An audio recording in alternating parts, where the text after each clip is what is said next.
Hello, my name's Ranana.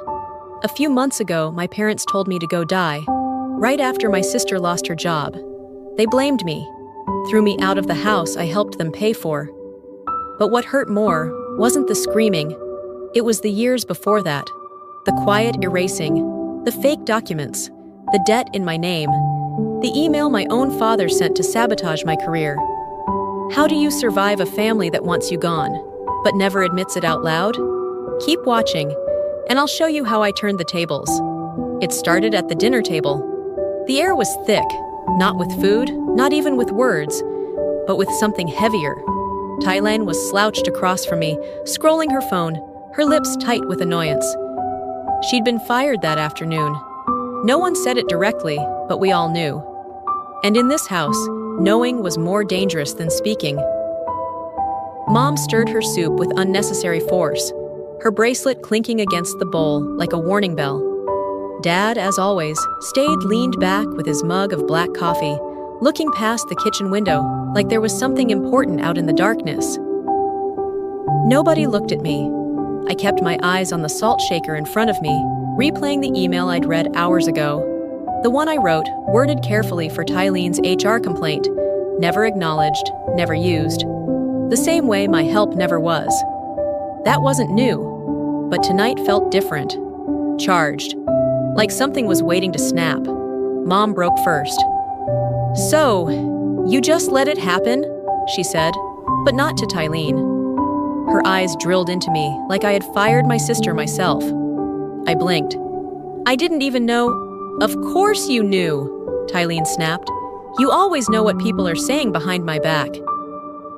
"I've literally been working, at home, alone." Dad finally spoke. "You think you're better than us just because you have your little computer job?" I stared at him. "I've been paying part of this mortgage since 2019. "That was a favor. You were living here rent-free," he shot back. I felt my throat tighten, but I swallowed it down. I said nothing. I wasn't about to argue over basic math. That was my mistake. "You're such a leech," Tyleen muttered, shoving her chair back. "If you had any decency, you'd leave. Go stay in one of your little internet apartments." "I didn't do anything to you," I said, softly but clear. "I helped you, again." Mom stood up. "Help? You want a medal for wiping your sister's mess? That's what family does. You think you're above that?" I stayed seated. She stepped closer, arms folded. "Why can't you just disappear already?" Her voice cracked the room. Dad didn't stop her. Tyleen didn't flinch. My name wasn't even in the sentence, but it shattered me anyway.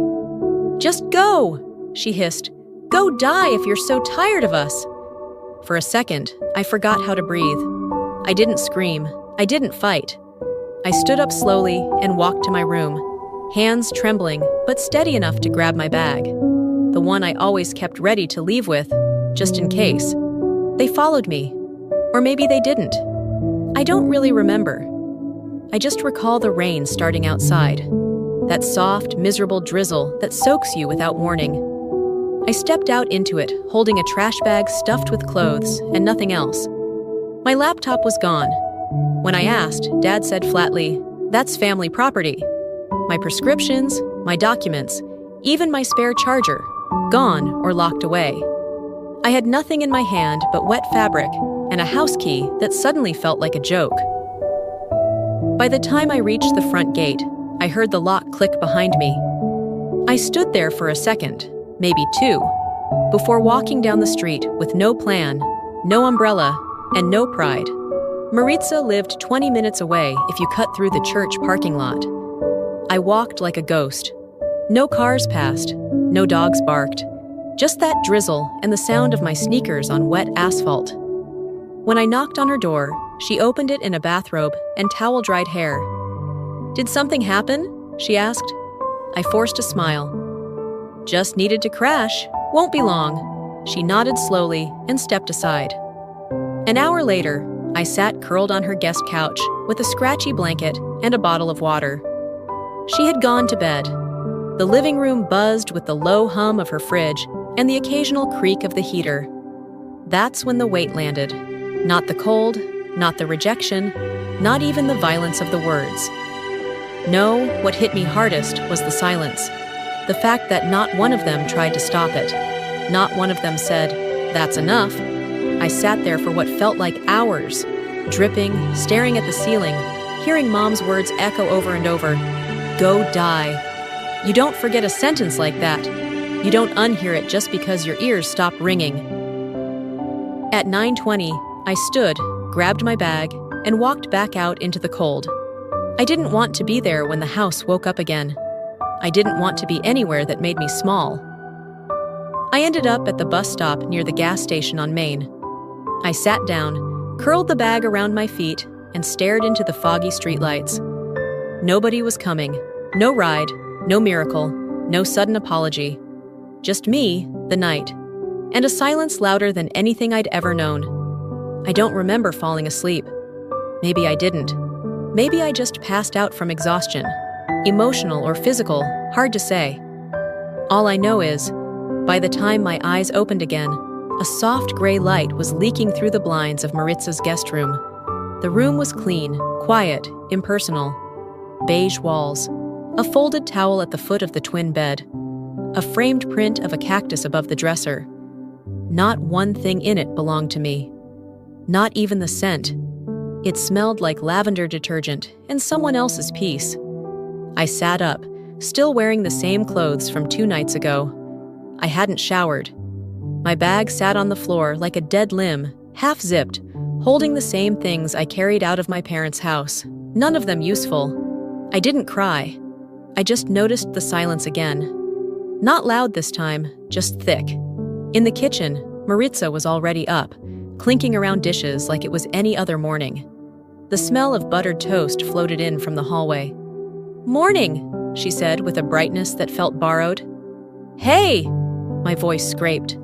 She poured 2 mugs of coffee and handed one to me without meeting my eyes. "Did you sleep okay?" "Fine." We sat for a while in the kitchen, her talking about a neighbor's dog who kept barking at 3 a.m. I nodded, smiled at the right places, made it through the motions, but she never once asked what happened, and I never offered. Midway through breakfast, she cleared her throat. "So, your mom called." I looked up. "She said you left the house in a panic, that you're not doing well." I took a sip of coffee that tasted like dust. "Of course she did." "She said you might need help." I stared at her. Did she mention telling me to die? Or did she leave that part out? Maritza winced. "She said you were being dramatic." That word sat between us like a dare. I didn't rise to it. I just nodded. "Okay." She hesitated, then added, "I told her you were here, just for a night or 2. I hope that's okay." It wasn't a question. I rinsed my cup and thanked her. I didn't ask to stay longer. I didn't beg. But I knew what was coming. That afternoon, she said the words I'd been waiting for. "I love you, Ranana, you know that. But it's just, things are complicated right now, and I need the space." "Sure," I said. "Thanks again." She gave me a long hug at the door. The kind of hug people give when they don't want to be the villain, but don't want you around either. I left with my bag and no destination. Again. The next day, an email popped into my inbox. Subject line, Family Healing Dinner. Location, Christ Redeemer Fellowship Hall. Time, Sunday at 5 p.m. It wasn't an invitation, it was a command. A message from my mother with the line, "It would be good for everyone if you showed up and acted appropriately." I didn't reply, but something about it. It wasn't guilt exactly, maybe curiosity. Maybe the need to see what the damage looked like from the outside. So I went. I wore black slacks and a navy blouse. Nothing fancy. Nothing that could be called dramatic.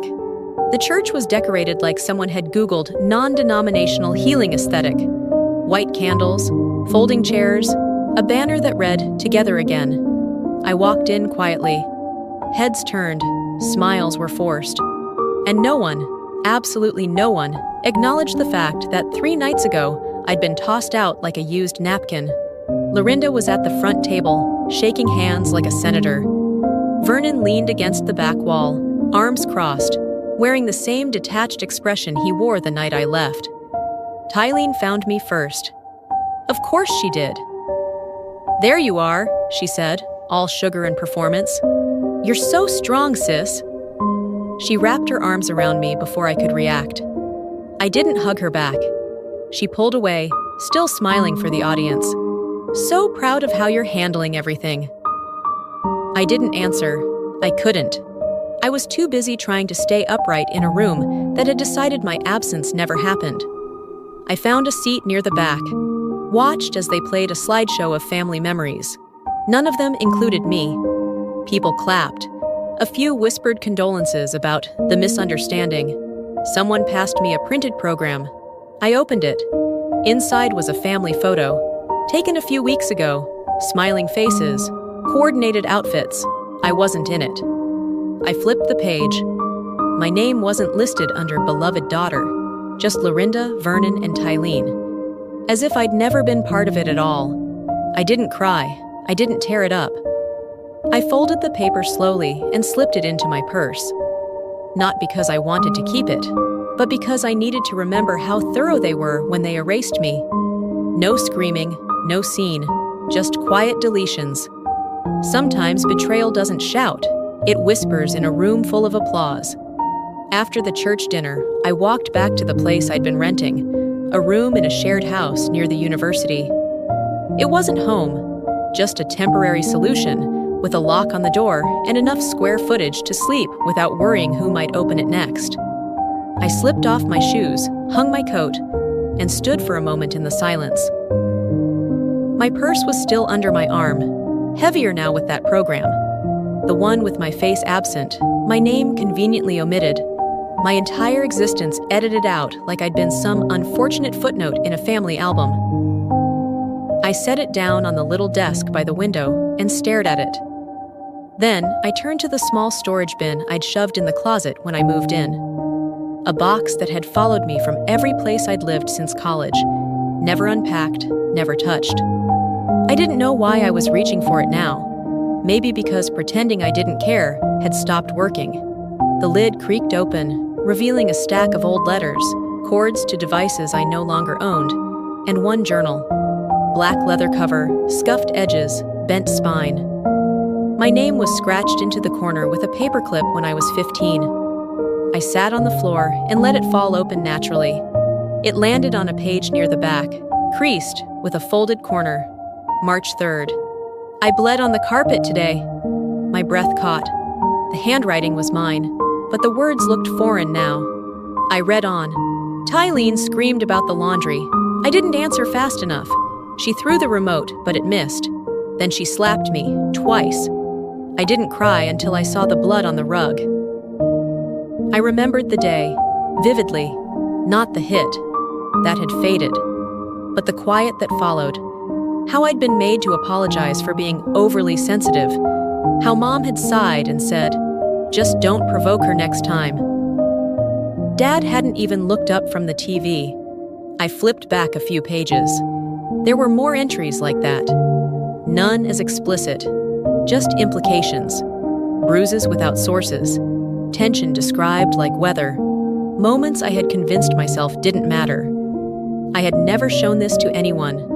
Never needed to. I thought I had moved past it. But tonight, in the wake of being cut out like a tumor no one wanted to acknowledge, the pattern clicked into place. They hadn't just erased me from photos or programs. They'd started years ago, quietly, efficiently, by making me the problem, then calling my silence grace.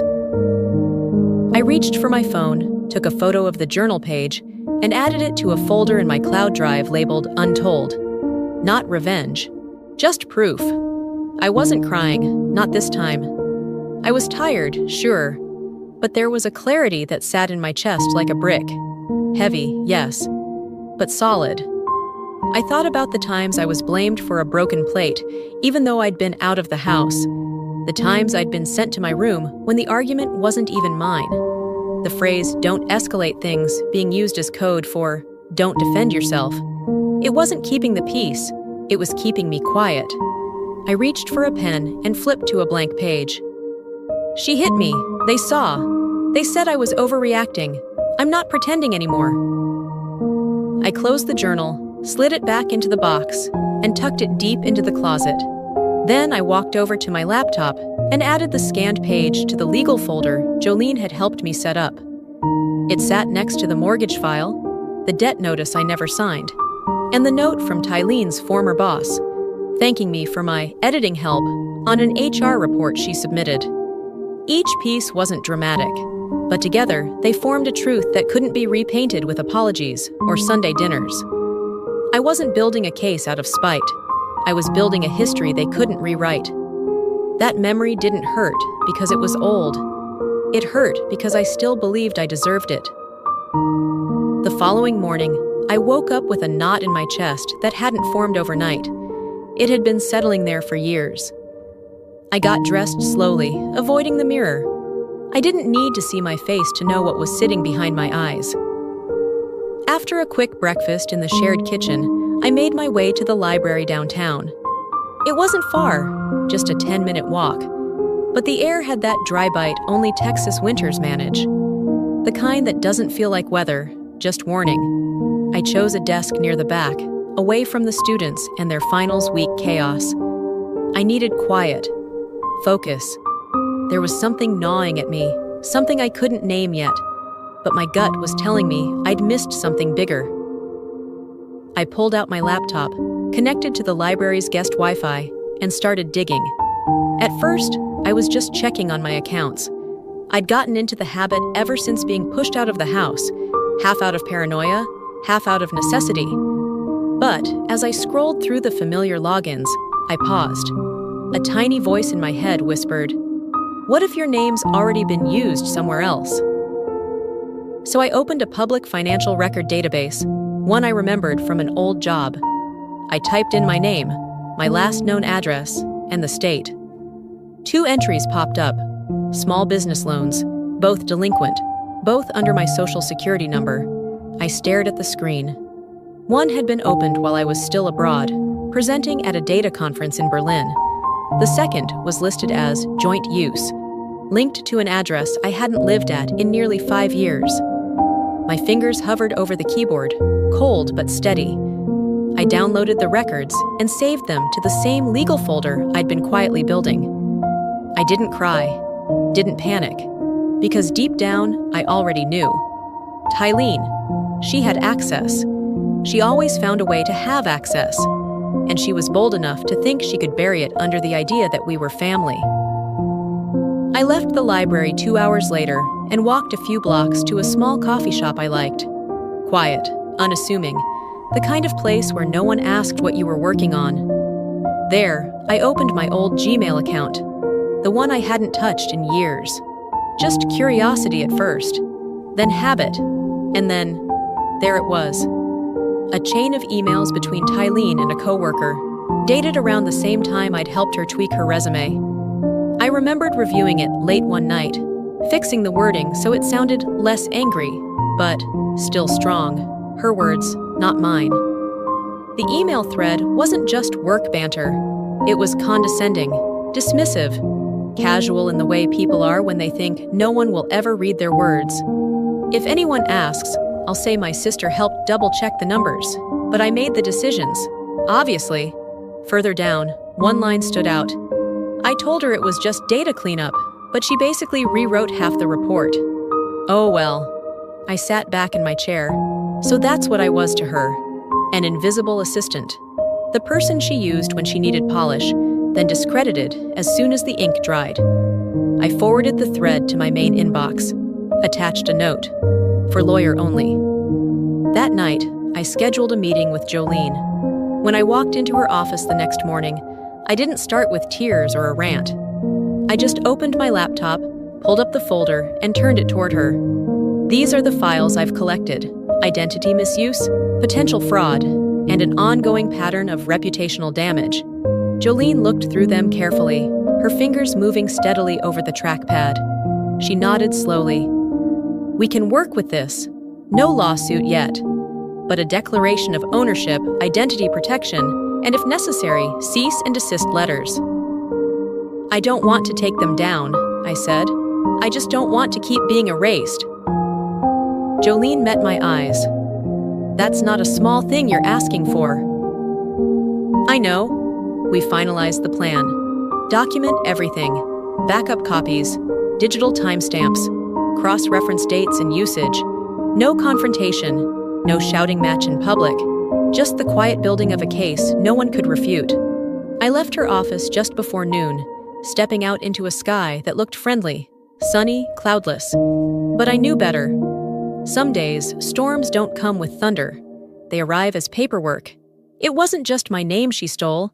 She'd borrowed my silence for years. 2 days passed in a rhythm that didn't quite feel like mine. I went through motions, work, coffee, sleep, but everything beneath it pulsed with a different beat. A pulse made of facts I'd uncovered, pages I'd scanned, things I could no longer pretend were misunderstandings. On the third morning, Jolene called. "I've been thinking," she said.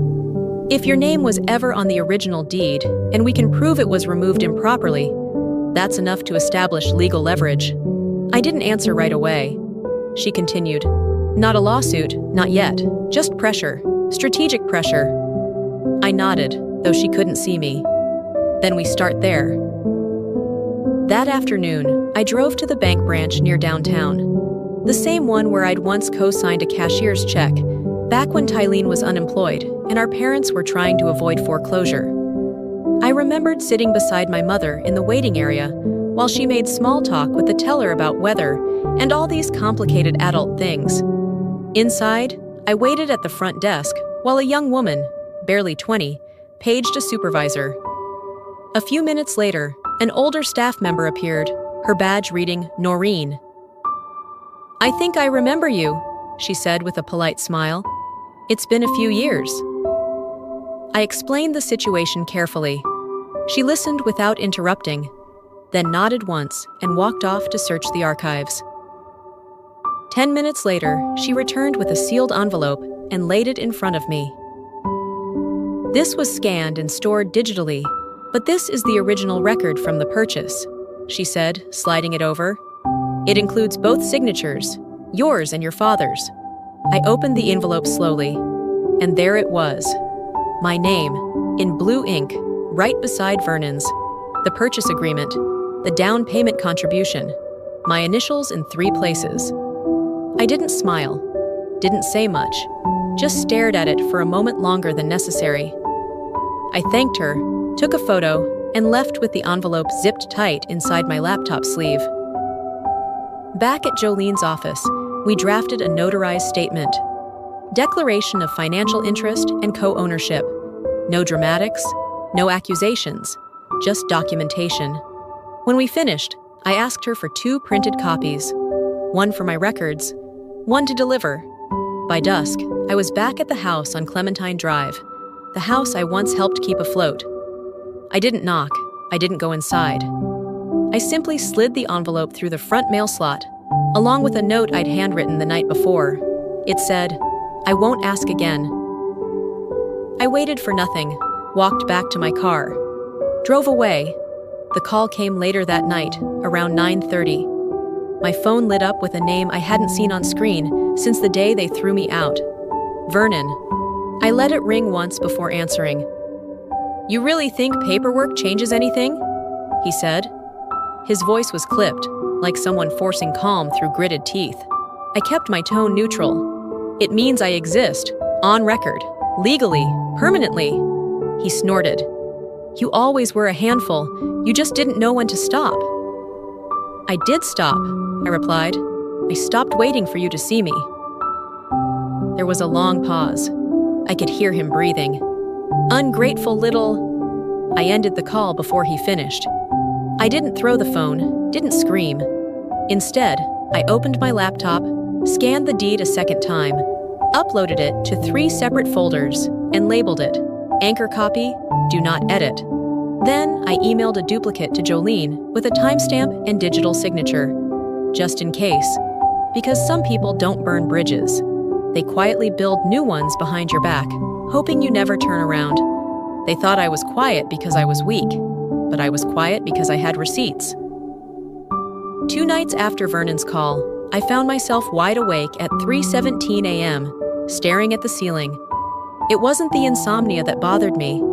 It was what kept coming back. A sentence. A single thought. What else did they wipe clean? By mid-morning, I was back at the public library, tucked into a private study room I'd come to rely on. The usual noise. Printers spitting pages, whispers between students, the rolling thuds of chairs, blurred into background static. I logged into my archived Gmail account again, this time focused on the sent folder. But not just the main one. I checked the recovery logs and partial backups tied to my old devices.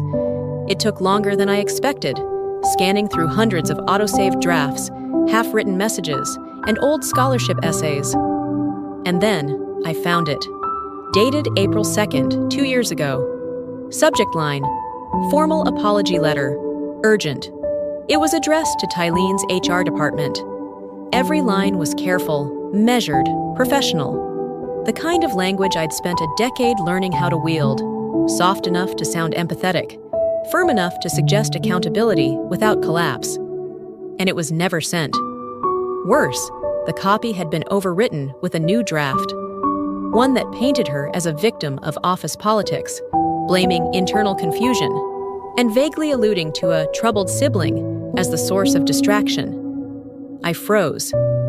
The recovery metadata showed the last user logged into the device that edited the file wasn't me. It was Lorinda. She had used the shared laptop, the one we all passed around like a family dog bowl, to access my account. She deleted my version, replaced it with one that erased my effort, and subtly implicated me.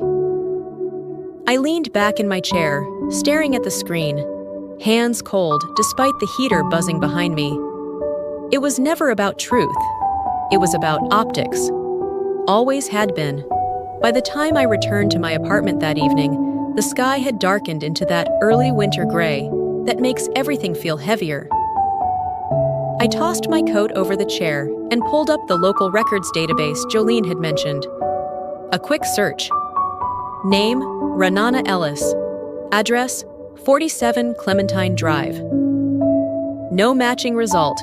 I blinked, tried again, changed spelling variations. Nothing.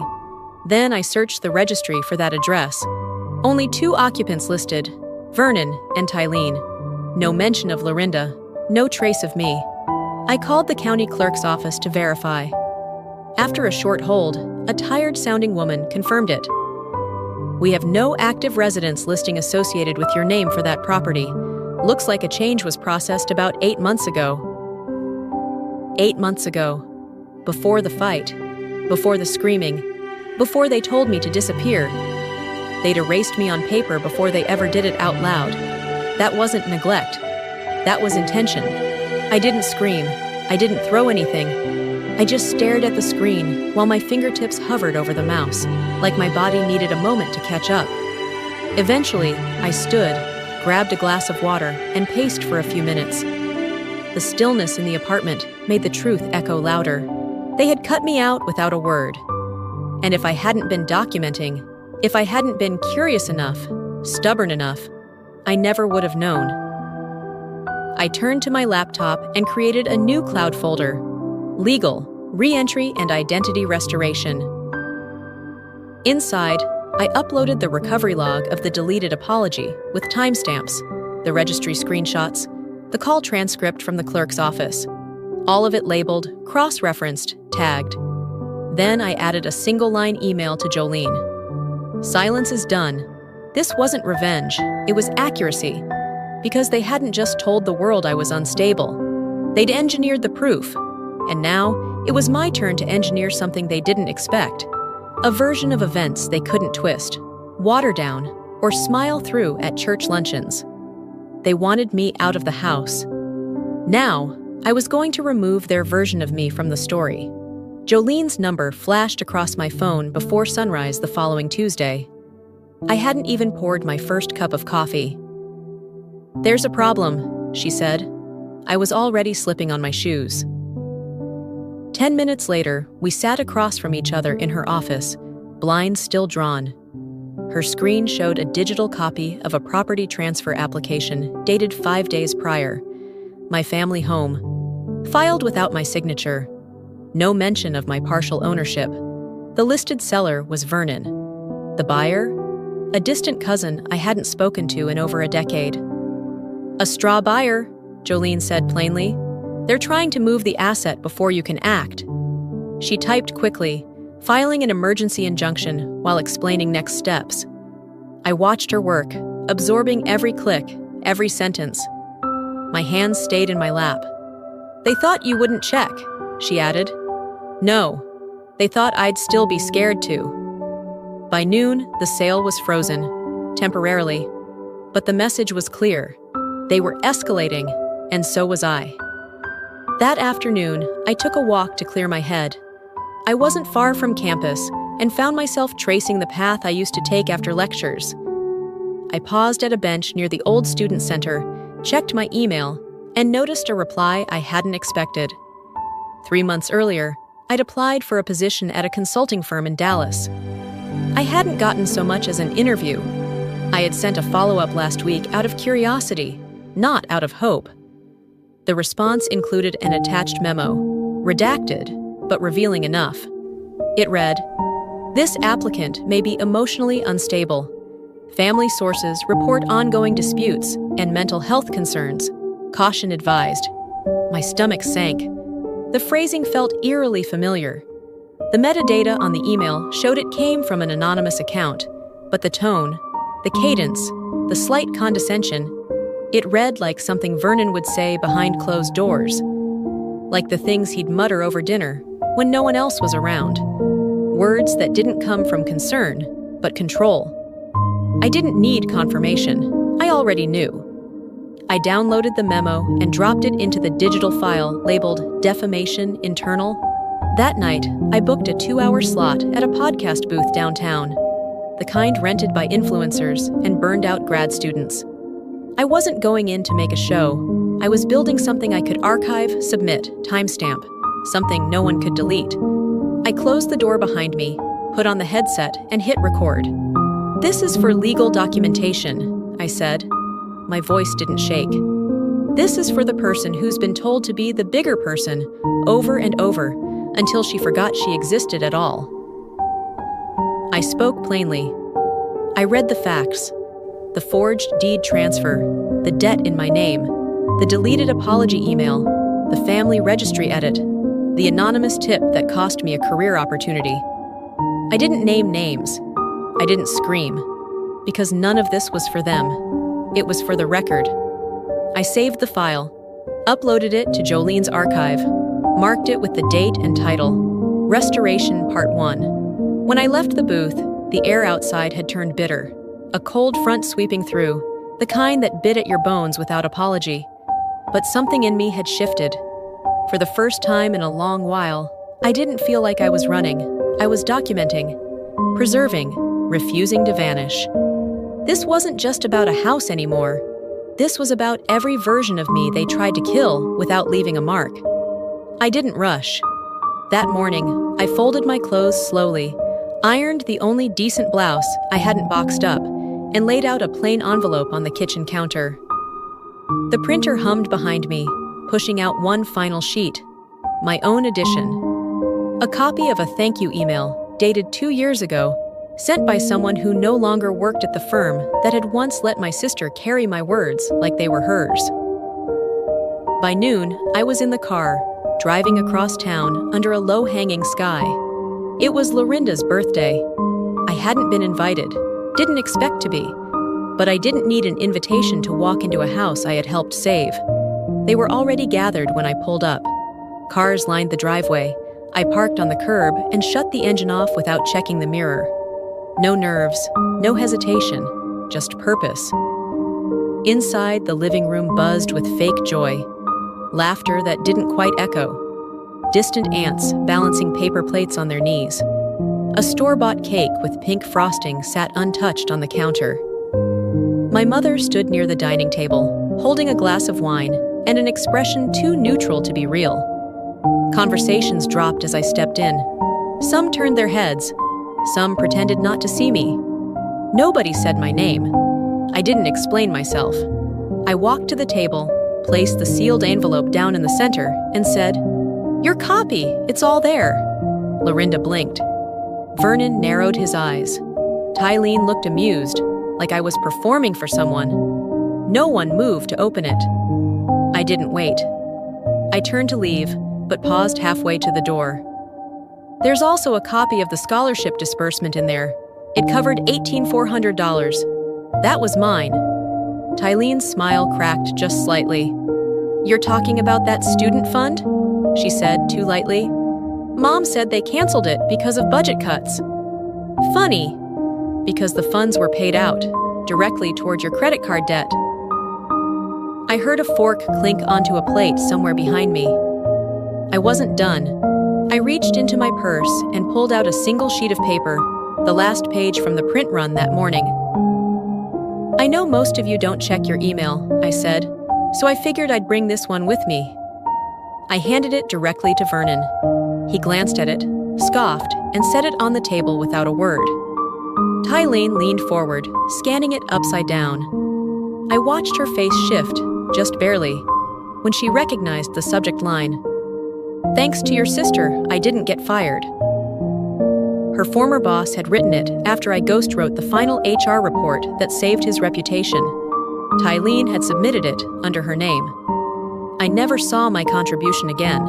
Lorinda cleared her throat. "You know, this isn't the time." "No," I said. "You made sure I never had one." Silence followed, the kind that reveals more than words ever could. "I was told to be quiet," I continued, "to keep the peace, not to embarrass anyone. So I didn't. I let you pretend. I let you rename things." I tapped the envelope once before turning back toward the door, but I kept the receipts. No one stopped me. No one called out. Outside, the air felt heavier than when I'd walked in, but my chest didn't. I got into my car, started the engine, and didn't look back. Not toward the house, not toward the people in it. I didn't drive anywhere in particular. I just drove. Past the old movie theater, past the grocery store where I used to run errands for a family that never saw me. And somewhere along that drive, it stopped mattering if they ever apologized. Because I wasn't looking for remorse anymore. I never needed them to be sorry. I just needed them to stop pretending I didn't exist. The sun had finally found its way through the haze. It wasn't warm exactly, but it was steady, an ordinary winter light that didn't ask to be noticed. 3 weeks had passed since I dropped the envelope on the birthday table. 3 weeks without a word from them. Not a call, not an email, not even a rumor. I was folding laundry one afternoon when I noticed the small padded envelope wedged between the pizza coupons and a gas bill in my mailbox. No return address. Just my name, handwritten in a style I hadn't seen since high school. Inside was a flash drive. I knew better than to plug it in directly. I scanned it on a separate device I kept for cases like this. The file was named sorry.mp4, an apology dressed up like a Trojan horse. I played it. Tylene appeared on the screen, sitting cross-legged in what looked like my old bedroom. My comforter, my posters, my ghost. "I guess you think you've won," she began, her tone too smooth to be sincere. "But here's the thing. You were never supposed to matter this much. You were always the backup plan, the one who filled in when everyone else failed." She tilted her head, fake concern dripping from every word. "You think you're brave now? You're just loud. You only sound strong because you stayed silent for so long. But that wasn't strength. That was compliance." Then she laughed. Soft, mocking. I didn't react. I didn't even blink. Because the moment I saw her face on that screen, I realized something important. This wasn't her taking accountability. It was her trying to reclaim the version of me she had helped destroy. I copied the file into the cloud folder. Labeled it Confession Unsolicited. I didn't need to confront her. I didn't need to respond. It wasn't my job to manage her perception anymore. Later that week, Jolene and I walked into the courthouse together. No drama, no cameras, just a hallway that smelled like paper and polish, and the sound of shoes echoing down tile floors. We filed 3 documents. The first, a correction of property ownership records, acknowledging my original financial contribution and restoring my legal rights to the deed.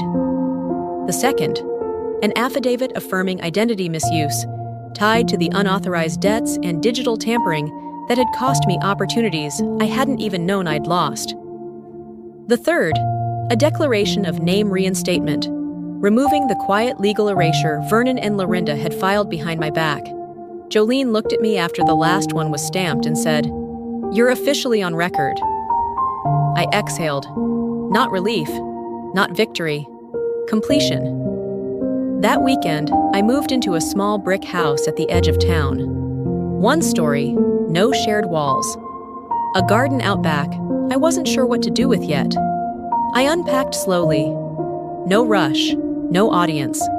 There were no family photos on the shelves, no hand-me-down furniture, just me and my things and the life I was building deliberately. On one wall, I hung a floating shelf with 2 items, a folder labeled Untold, and a framed print that read, "Don't let them write your version." I didn't put it there to remember the pain. I put it there to remind myself who I became after it. That evening, I opened a window and let the cold air settle around me, like a truth I'd stopped trying to change. I didn't need forgiveness. I didn't need reconciliation. What I had now was fact and space, and they don't get to rewrite me anymore. That job belongs to me now. Before we end this story, I want to leave you with something real. If you've ever been erased, quietly, politely, systematically, you'll understand what I mean when I say silence can be a strategy, but it should never be a sentence. I didn't raise my voice to get even. I raised it to get free. I used to think love meant staying, fixing, enduring. But I've learned that sometimes love looks like drawing a line, protecting what's left of your peace, and walking away with your name intact. So here's what I'd ask you to carry forward. Don't let anyone rewrite your story just because they're louder, older, or better at pretending. Your story matters, even the chapters they tried to skip, especially those. And now I want to hear from you. Have you ever been made to feel like a guest in your own family? Did you ever have to fight quietly just to be seen? Drop a 1 in the comments if this story touched something in you. Or just tell me where you're watching from. I want to know who's on the other side of this screen. And if this video moved you, even just a little, consider subscribing. Your support helps me keep sharing stories that dig deep, make us think, and remind us we're not alone. So hit that subscribe button, and I'll see you in the next story. Until then, stay strong, stay grounded, and never forget, you own your story, not them.